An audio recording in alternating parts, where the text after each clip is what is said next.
여러분 요즘 뭐 웰빙이다, 갓생이다 해서 건강하게 잘 사는 거에 관심들 진짜 많으시잖아요. 네, 그렇죠. 다들 어떻게 하면 더 잘 살까 고민하죠. 근데 놀랍게도 이게 조선시대에도 있었다는 거예요.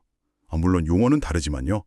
오늘 저희가 좀 깊이 파고들 자료가 바로 전종욱 님이 분석하신 서유구의 임원경제지인데요. 아, 임원경제지.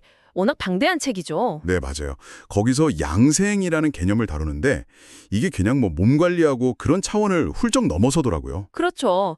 단순한 건강법이라기보다는 훨씬 큰 그림을 그리는 개념이죠. 네, 이 양생이 내 몸 돌보는 데서 시작해서요. 우리가 사는 자연 환경, 더 나아가서는 사회 시스템 전체로까지 쭉 뻗어나가는 뭐랄까 그런 느낌이에요. 맞습니다. 마치 물에 돌을 던지면 동심원이 퍼져나가듯이요. 딱 그 비유네요. 그래서 이번 시간에는 이 양생이 단계별로 뭘 의미하는지, 그러니까 몸, 자연, 사회로 어떻게 이어지는지, 그리고 마지막에 천지양생이라는 큰 그림은 또 뭔지 이걸 좀 자세히 들여다보려고 합니다. 네, 좋습니다. 용어들이 조금 낯설 순 있지만 사실 들여다보면 오늘날 우리에게도 시사하는 바가 많습니다. 네, 최대한 쉽고 재밌게 한번 풀어가 볼게요. 자, 그럼 첫 번째 원, 가장 안쪽부터 시작해 볼까요? 개인 양생입니다. 네, 가장 기본이 되는 단계죠. 서유구는 이걸 크게 두 가지로 나눴다고 해요. 하나는 구복지양, 그러니까 입과 배를 채우는 것, 잘 먹는 거죠. 그렇죠. 생존의 기본이니까요. 그리고 다른 하나는 이목지양, 눈과 귀를 통해서 정신적인 만족이나 감성을 채우는 거예요. 네, 맞아요. 이 두 가지를 합쳐서 결국 오관구열, 그러니까 우리 몸의 5가지 감각기관이 모두 즐거운 상태를 지향했던 거죠. 오관구열이라 흥미로운데요. 구체적으로 어떤 예시들이 있나요? 예를 들어 구복지양 같은 경우는 단순히 맛있는 음식을 넘어서요. 새벽에 깃는 맑은 물, 정화수 같은 걸 되게 중요하게 봤어요. 몸의 순환을 돕는다고요. 아, 물 하나에도 그런 의미를 뒀군요. 네, 그리고 발효 음식인 장 있잖아요. 이것도 건강의 근본으로 봤고요. 또 이목지향으로는 뭐 거문고 연주를 통해 마음을 다스린다던가 꽃이나 그림 감상, 특히 산소와 같은 경우는 살만한 곳에 어떤 기품을 느낄 수 있다고 봤죠. 그림 감상까지 양생의 일부로 본 거네요. 그렇죠. 독서도 마찬가지고요. 결국 몸과 마음을 함께 돌보는 것, 이게 핵심인 거죠. 뭐랄까 전인적인 건강관리라고 할까요? 네, 정말 통합적인 관점이네요. 자, 그럼 이제 동심원을 한 칸 더 넓혀보죠.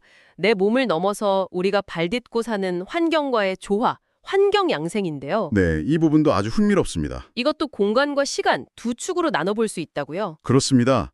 공간적으로는 당연히 좋은 물과 흙, 즉 수토가 좋은 곳을 중요하게 여겼고요. 반대로 나쁜 기운, 장기가 있는 곳은 피하거나 뭐 물을 끓여 마신다든가 하는 실용적인 대처법을 제시했어요. 아, 그냥 좋은 데 살아라는 게 아니라 안 좋은 환경에서도 나름의 대처법을 고민했군요. 네, 경험에서 나온 지혜죠. 그리고 시간적으로는 하루의 리듬 같은 거요.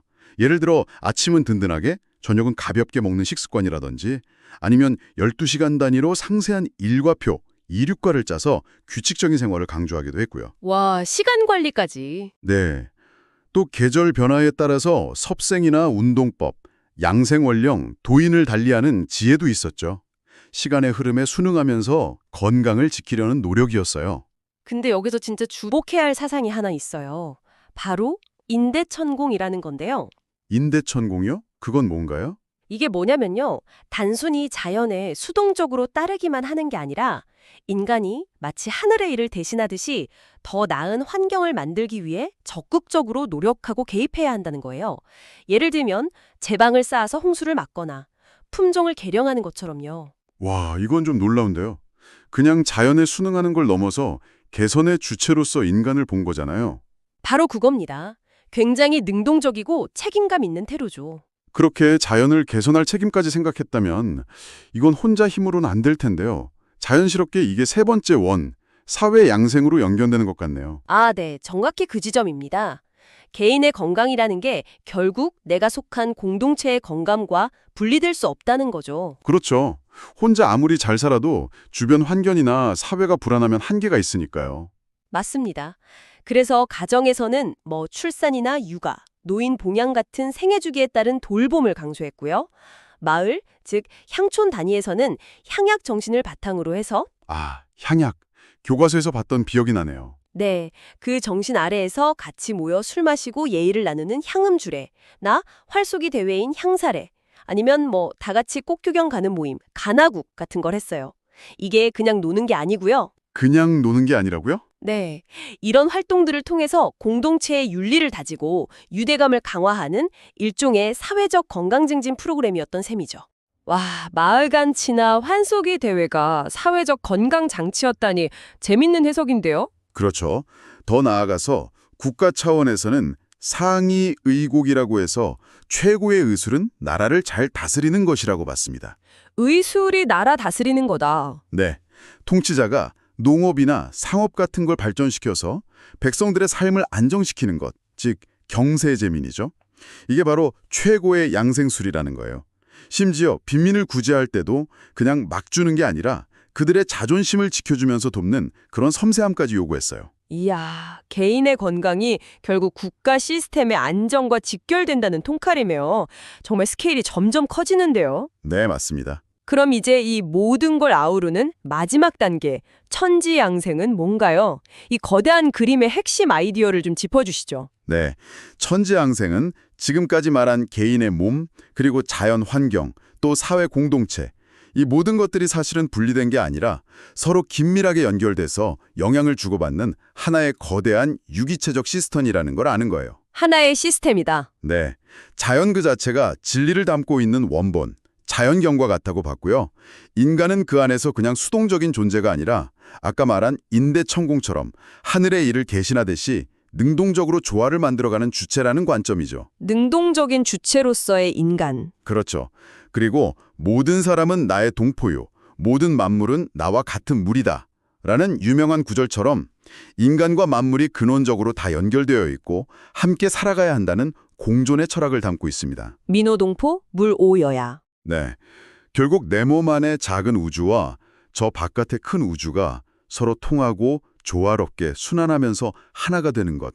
이걸 지향하는 아주 총체적인 삶의 방식이자 철학이라고 할 수 있겠습니다. 들어보니까 양생이라는 게 단순히 오래 사는 기술, 뭐 그런 걸 넘어서서 나 자신부터 시작해서 내 주변 환경, 내가 속한 사회, 나아가서는 우주 전체와의 관계를 건강하게 만들어가는 삶의 태도 혹은 철학에 가깝다는 생각이 드네요.